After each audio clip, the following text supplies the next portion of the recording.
શ્રીમદ ભગવદ્ ગીતા શ્રી ભગવાન બોલ્યા, હે અર્જુન, એવામાં જ્ઞાનીજનો વિદ્યા અને વિનયશીલ બ્રાહ્મણોમાં તથા ગાય, હાથી, કૂતરા અને ચાંડાળમાંય સમાન દૃષ્ટિવાળા જ હોય છે.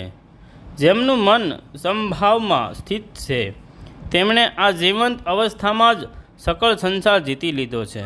કેમ કે સચ્ચિદાનંદ ઘન પરમાત્મા નિર્દોષ અને સમ છે, માટે તેઓ સચ્ચિદાનંદ ઘન પરમાત્મામાં જ સ્થિત છે.